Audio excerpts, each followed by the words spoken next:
Oh, you're still going?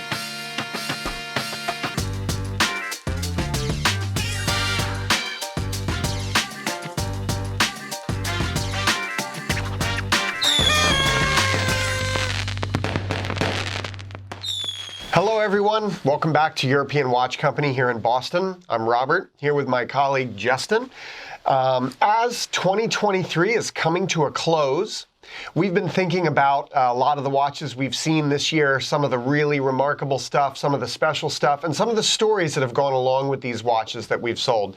So we thought we'd sit here and we'd go over some of the highlights with you all. Some of the highlights that Rob and I really want to talk about, some are still in the shop here, others have already sold, some long ago. And then we're also going to go grab some of our colleagues who also want to tell you a little bit about the different pieces that were really memorable for them. A couple notable pieces, first off, 2023 was a great year. Lots of really interesting stuff came through the shop. There were lots of interesting new releases that we got to see. And just, very exciting. We met a lot of new clients, a lot of new models, a lot of good stuff that, came through. It's been an interesting year in terms of the market, too. I feel like we've gotten a little bit more stabilization now. Yes. It feels like there's less flipping, so to speak. There's more kind of genuine enthusiasm. Yes. And like the true collectors, the true enthusiasts are back.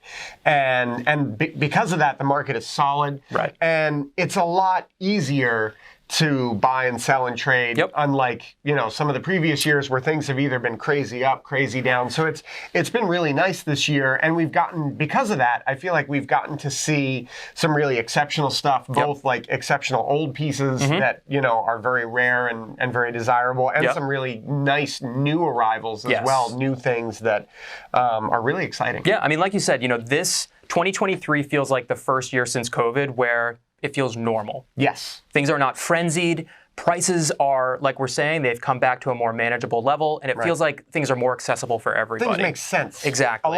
A lot of pieces make more sense than they did, especially at 2021 prices, which was obviously a very unique circumstance. Of course. Yeah. So, some of the highlights for us, we got a little handy cheat sheet here because, we had to go back and look through our database to kind of remind ourselves of some of the... A year's a long time. It is. A year's a long time. Like, I was looking back through old stuff trying to figure out what I wanted to talk about. Yeah.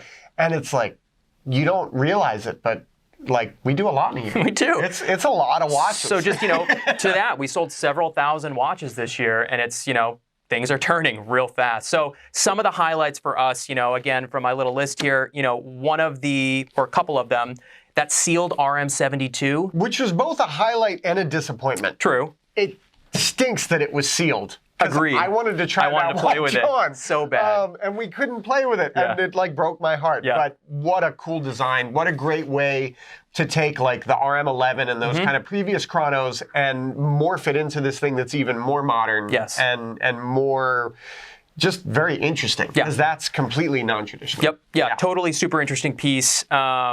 Sticking with like the super high-end stuff, 5208P sealed. Yeah. Once again, disappointing, but it is an insane Patek. Just so much, even through the plastic. Looking through, you look at it, you look at the movement, and it's just an absolutely insane piece. Well, as we say here at the shop, not a mortal watch. No, right? Definitely like that. not. That is for the heavens, and to be in a place where we can experience that and actually see the true masterwork of horology that thing is very cool. So, Journe T30. Yeah. Ridiculously rare. We've seen a few of them in the past. This was the first that we had seen in a few years, actually. I think we only saw one other, right? One or two others, one way back in the dark ages, and then that one this year. So that was fun to play with. Rob, what else? What else kind of jumps out to you? I guess we have a couple on the table. So we have the 5372. Patek, which to me, like, I can't believe they discontinued this already. I know. Because the 5204 is a monster watch. It's brilliant. I love it. But it's big. It is. It's really big. Yeah. And the elegance of this and the case details on this. This is the blue 5372 Platinum. We sold the salmon dial Platinum earlier this year. Which also was a very notable example. But I said, let's do the blue because we happen to still have that here in the store. The best size and a really interesting case. Details from the 5370 Platinum on this one. the mono pusher and then the button in the crown, which is the only reason you buy a split-second chronograph, is for the extra button in the crown. That's the only reason. Yeah. But it's an absolute knockout. And then thinking in that same vein, we had a lovely 5070 Platinum. Yes. This year, also that deep, rich blue dial. Yep. You never see those. Those are so special. Maybe one a year. So special. So we have a yellow jacket on the table, which we've talked about a little bit previously, but kind of this rare mythical beast of a Longa. Never in the catalog. Never in the catalog. It was made for 2 years. I think technically 2 years, like that. Yeah. And a handful of them were made. This one actually has a yellow gold Wellendorf bracelet with it, so hasn't sold yet technically, I think. I think it's on hold actually as of taping right now. I was going to say, I think there are irons in the fire. Yes. And it's, that is a rare bird. I don't know why they didn't make it. I don't know either. The yellow gold black looks stupendous. And amazing. The datograph is such an important watch in the history of chronographs. Yeah. So. Rapid fire, a few other ones that I wanted to mention. The Tuscan dial, Royal, remember. AP Quantième Perpetual with a Tuscan dial. So yep, the small one. It's like amazing. A 36 or 37 mil Perpetual. And I remember buying that and bringing that into the store and being really excited because that's one of those you never think you're going to see it. No. I was blown away by it. You always see it in auctions or in like retrospectives of AP, of interesting dials and things, like just crazy piece. And with the old school winder and stuff, I might have papers with it too. It was super cool. Amazing watch. A Tornik Ravel, a TR900, ridiculously rare. Blancpain 50 fathoms, essentially. Diver from, I believe, the early 60s. Rebranded to make it possible for the U.S. Navy to acquire and use them, and usually destroyed either as part of its service, on the wrist of the wearer, or destroyed afterwards as per military protocol. It's very rare. It's very rare to find one that has, decommissioning papers and everything, so it's legit. So that was cool. Yeah. Platinum crash skeleton, ridiculous. Cartier for me, shocker. Who'd have thought? Multiple Tiger Daytonas, yellow gold and white gold. The yellow's so much better. So dumb, but so good. I agree. The yellow gold's insane. The yellow's better.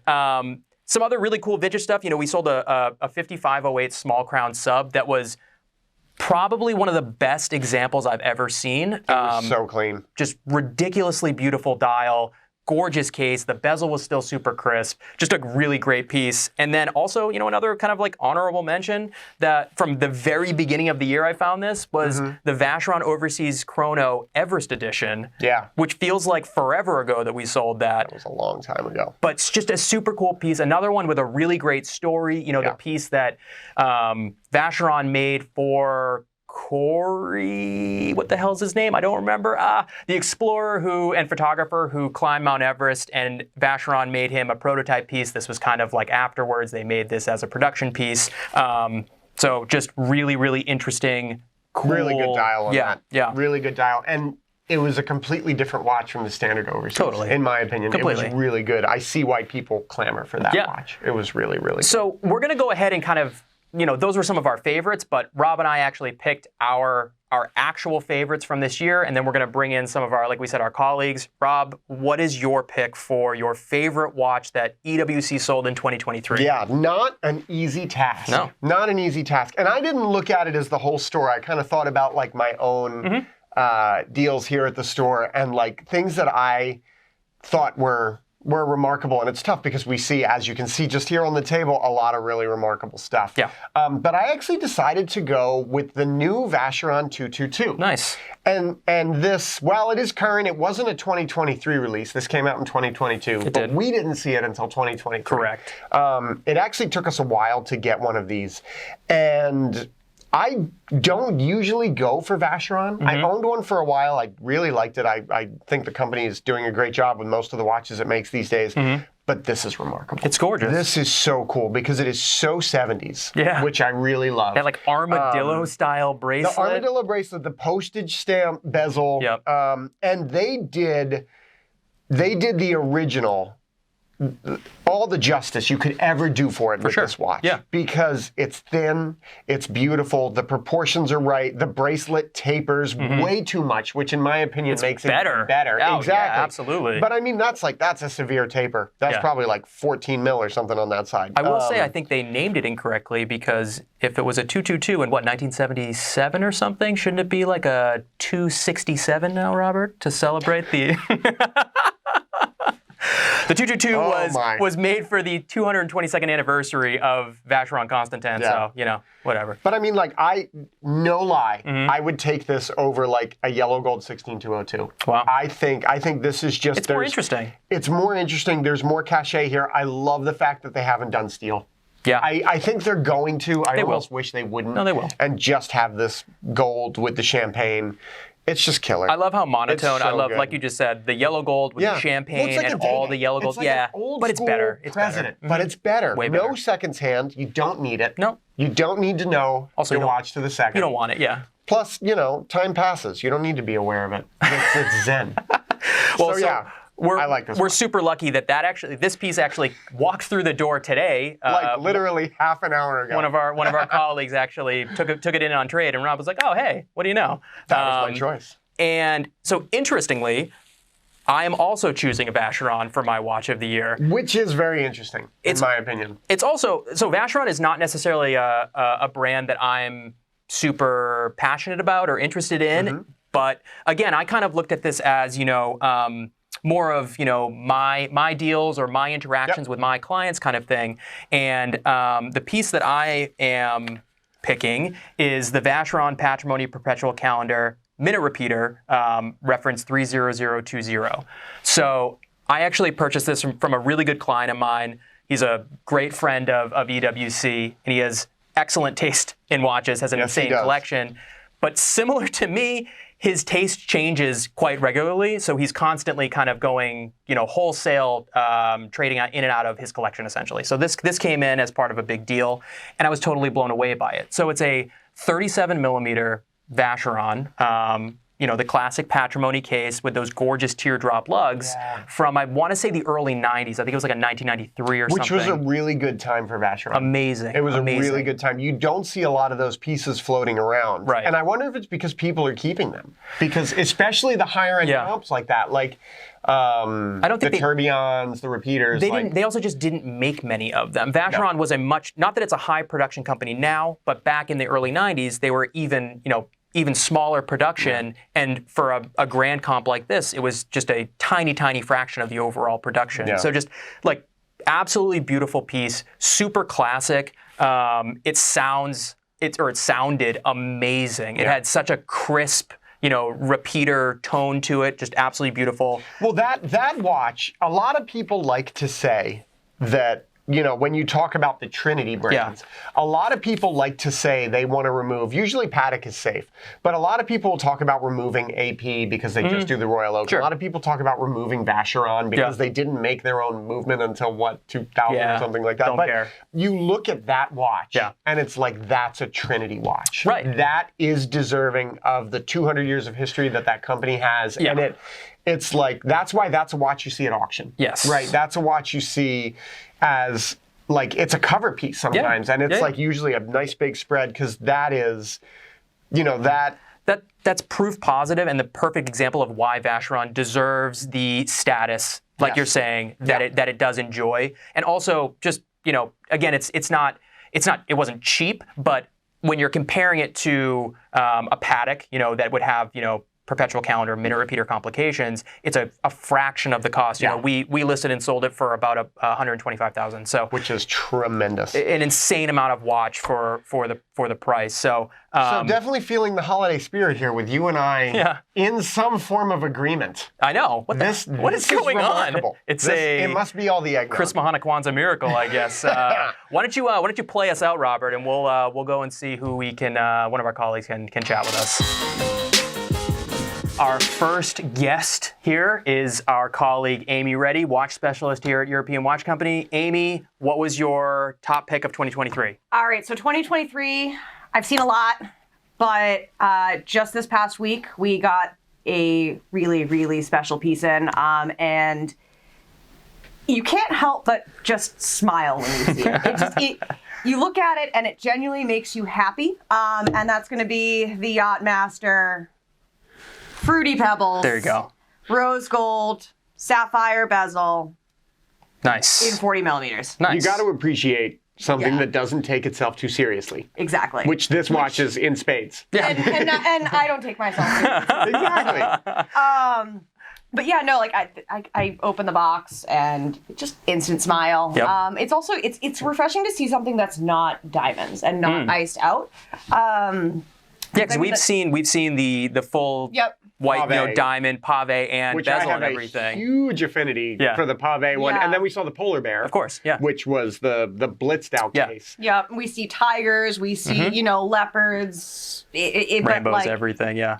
And it's all diamonds. because of that, it's also not a crazy piece for an off-menu, or a crazy price Right. for an off-menu Rolex. Right. And honestly, too, like, when you think about rainbow Rolex, your mind obviously goes to the Rainbow Daytona first, and that is a super distinctive watch. You're walking down the street, everybody knows you're wearing a Rainbow Daytona. This somehow like is under the radar slightly on the rubber strap.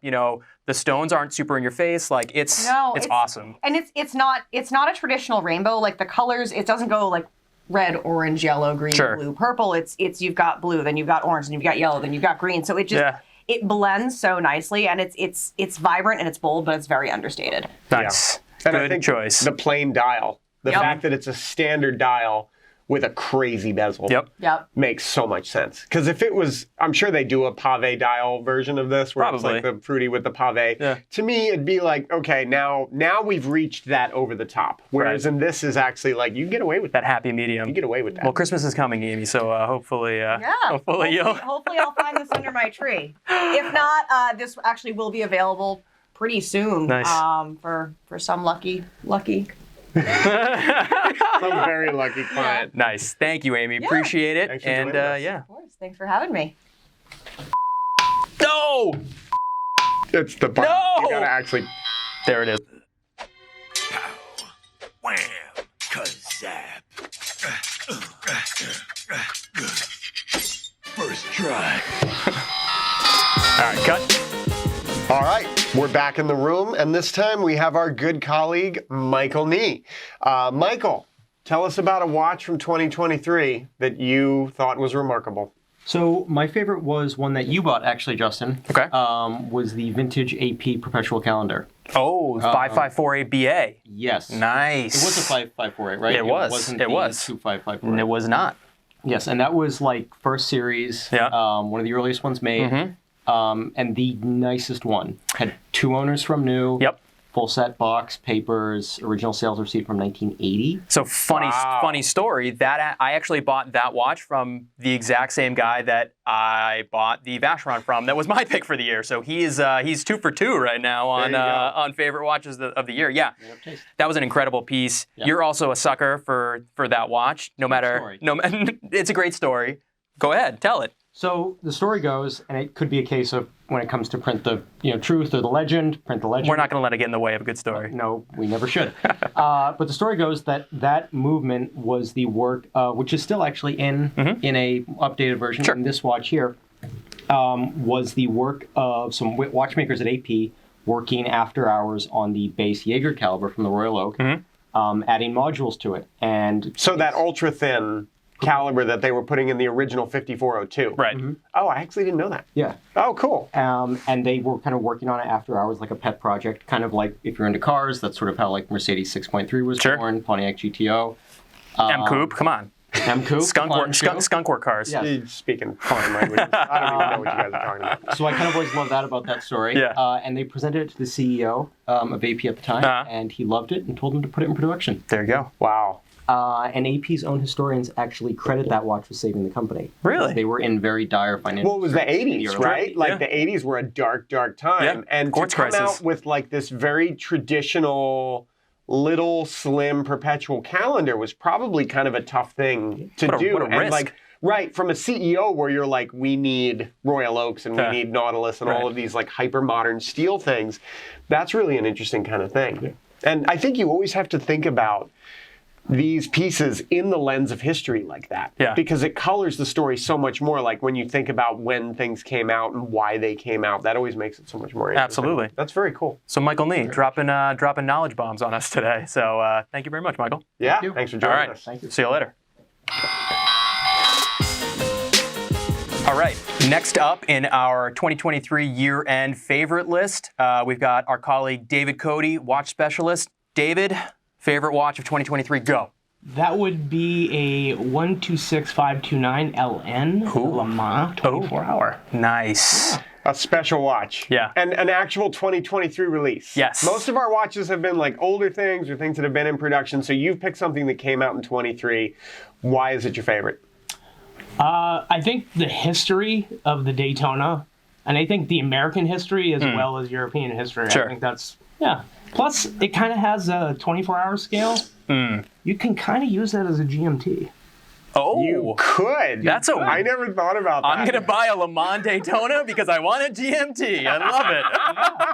But I mean, ridiculous piece, obviously, released to celebrate the 100th anniversary of the Le Mans endurance race earlier this year. Super slow rollout. We just saw some, a week or two ago. We've one just sold. Lucky enough to place that with a really good friend of EWC. But yeah, I mean, like I think Rob, you said, it's the Daytona that Rolex always should have made. It's aesthetically, yeah, it is. However, I took issue with the pricing of it. And I found out later that the retail price is really expensive because of the differences in the caliber. Yeah. Right? I didn't realize they changed the caliber. But that secondary market price is high. Yeah. And David brought up a really good point, which I'm going to allow you to elaborate on, in terms of thinking about like somebody who collects Newmans, because there are parts of that dial that came directly from the exotic dial or the Paul Newman, as we call it. And what you said to me was... Well, I think if you are the Paul Newman collector, I think having a Paul Newman, as everyone knows how delicate those watches can be because of the price point. Sure. Yeah, especially if you have the Bakelite bezels and things on them. Like, absolutely. And I think as a collector, you would want to have a watch that you could wear and enjoy. And that's like the ultimate watch that you could wear and enjoy. It's the ultimate Paul Newman. Right. And it makes sense within a collection, like if you have those old Paul Newmans, to then have what probably will be the only modern incarnation of that watch. It should be. Because Rolex doesn't do that, right? They've never like said, hey, here's a modern 5508, or here's a modern 6542 or something like that. They keep kind of building forward. So the fact that they brought back those subdials. For a company that doesn't do limited editions, they don't do commemorative editions, they don't do, those kinds of things that everyone else does. Right. For them to do it like they did with the Le Mans, this needs to be super special. And I think they know that. They know that this has to be, a very rare, very limited release that is going to just, maintain that aura of kind of, special, Stardust, whatever you want to call it. So, yeah, cool watch. Yeah. Good choice. I think it's going to be a solid watch forever and ever, amen. Because it's a special piece. Yeah. David, thank you very much, my friend. My favorite. Thank you. Nice. Thank you again. Playing us out again. And we're back in the room with our good colleague, Amelia Kaflish, and she is going to tell us about her favorite watch of 2023. Okay. Well, I don't think I need to say too much about this watch. It's a stunning royal oak in rose gold. It's got a brushed finish to it and a display back. I feel like you're burying the lead I was going to say. More about... If you the reason I really like this noticed, is the display back. There are some incredible colors on the front. It's a rainbow sapphire compilation. You get pave dial, and then you get baguette markers on there too. Yeah. It's like diamonds on diamonds. It's a blingy watch, but it's also, I don't know, it just kind of fits every occasion. I would wear it every day. Yeah. Well, it's funny, right? Because we sell a lot of stuff. Like we have the MB&F. Yep. Which I think we Bulldog, forgot to talk about. We did. Yeah. We have the MB&F Bulldog. We have the Patek split-second perpetual. We have an AP perpetual here. Like we sell a lot of stuff that's incredibly complicated and high horology. But sometimes it just has to be cool. Absolutely. Right? Sometimes the aesthetic is everything. Just give me some bling, man. Yeah, exactly.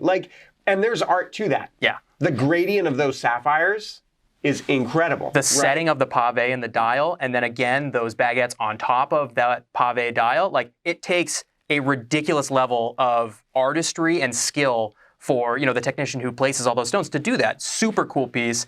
And if like you don't want a rainbow Daytona, or you know, you don't want this you know, this Yachtmaster, the Tutti Frutti there, like there you go. Rose gold, royal oak, fully blitzed out. And completely different. From all of those watches, from the Daytona, from this, it's, you know, you get that classic royal oak case. They even kept the white gold screws in the bezel, which is really cool. Oh, I didn't even notice that. Yeah, like they're in there in between the rainbow. Yeah. So they still kept the nature of what it should be, but they just went so above and beyond that it's sick. Yeah. Love it. And it's also easy to tell the time, which sometimes I feel like more complicated watches can be more difficult to read. And I think that, you know. So you're saying buy a rainbow because it's legible. Yes. You heard it here first, folks. Buy a Le Mans because it's a GMC. Yep. And buy a rainbow because it's legible. Yeah. Thank you, Amelia. Appreciate it. Thanks for joining us. Playing us out. For having me. Next up in our 2023 end-of-year favorite watch roundup is Tony Shum, one of our longest-serving watch specialists here at EWC. Tony, favorite watch of 2023? 我最喜欢呢，就是这个 Patek Philippe 那个5212，这个手表是全钢的。还有呢，因为 Patek Philippe 很想做全钢的手表，这个手表有那个5个 function， 他们有个天可以拿星期一到星期天，还有那个日子，还有那个时间，还有一个星期一到星期天的日子，所以这个是很方便、很好看的一个手表。通常呢，它来的时候呢，是有一个咖啡色的皮带。现在这一个呢，我们换了一个黑色的皮带呢，看起来就比较高贵一点点，很好的一个手表。Patek Philippe 很少做一个钢的，有很多 function 的 complication， 所以这一个呢有4个 function 在上面 ，so very 很好的一个手表 ，everyday wear。这个手表也有一个自动的，不用上链的，所以可以走3天才停的。One of my favorite。喜欢这个很好。You heard it here first. Tony Shum, everybody. Thank you, Tony. Thank you. So there you have it, everybody. EWC's 2023 favorite watches, us, the staff. Yeah. A little bit of everything. A nice sampling of some watches, a nice sampling of some of the staff. That was good. Yeah. Hope you guys enjoyed getting to meet some of our colleagues here. Hopefully you'll see a little bit more of them in the future. But I don't know. Let us know what your favorite of the year was, and looking forward to 2024. Thanks so much. Happy holidays, everybody.